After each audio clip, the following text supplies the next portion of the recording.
आज का सच्ची घटना बनारस का है। बनारस में एक मोहम्मद तलाह नाम का एक व्यक्ति होता है जिसकी पत्नी गर्भवती होती है। जैसे जैसे उसका टाइम बढ़ता जाता है, घर के काम करने में दिक्कतें आने लगती है। काफ़ी सोच विचार के दोनों पति पत्नी आपस में मशवरा करते हैं कि घर का काम करने के लिए कोई एक नौकरानी रख लेते हैं। मोहम्मद नाबालिग नौकरानी को घर पे काम के लिए रख लेता है, जिससे मोहम्मद की घरवाली को घर के काम से काफ़ी आराम हो जाता है।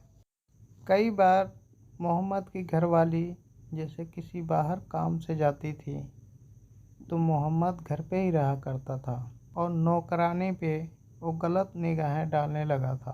मोहम्मद की घरवाली जैसे ही घर से बाहर चली जाती थी तो घर के काम करते समय नाबालिग नौकरानी से मोहम्मद कई बार गलत तरीक़ों से छू देता था, जिससे नौकरानी को बुरा तो लगता था लेकिन वो किसी से कुछ नहीं कहती थी, ना मोहम्मद के घरवाली से, क्योंकि वो एक गरीब घर की लड़की होती है और उसे काम का सख्त ज़रूरत होता है। शायद इसी वजह से वो कुछ बोल नहीं सकता। ऐसे काफ़ी दिन बीत जाता है। धीरे धीरे मोहम्मद की आदतें और बदलती जाती है।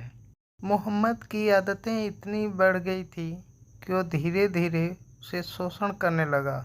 मोहम्मद की घरवाली जब भी घर से बाहर चली जाती थी तो मोहम्मद उस नाबालिग के साथ रेप करता था और नौकरानी को धमकाता था कि अगर किसी को बोलेगी तो तुझे जान से मार देंगे।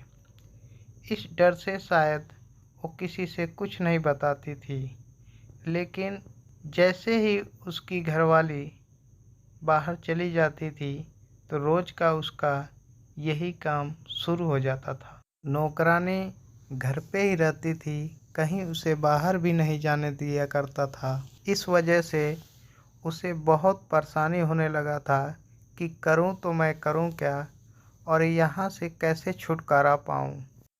वो अपनी दर्द बताए तो किसे बताए। कभी सोचती है कि अगर मालकिन को बताती हूँ तो शायद ही वो हम पे भरोसा करें। इस करके वो मालकिन को भी ये बात नहीं बताती है। कई महीने से ऐसे ही चला आ रहा था। मोहम्मद को जैसे ही मौका मिलता वो नौकरानी का शोषण करने लगता।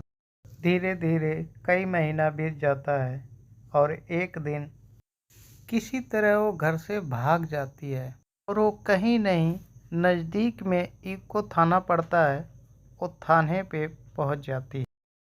थाने पर पहुंच के वो बच्ची अपना रिपोर्ट दर्ज करवाती है। पुलिस रिपोर्ट दर्ज करती है। पुलिस रिपोर्ट दर्ज करने के बाद तुरंत एक्शन लेती है और बच्ची के जानकारी के हिसाब अनुसार मोहम्मद तलाहा के घर पहुंच जाती है। मौके पे ही मोहम्मद तलाहा को पुलिस गिरफ्तार करके थाने ले आती है और आगे की कार्रवाई करती है।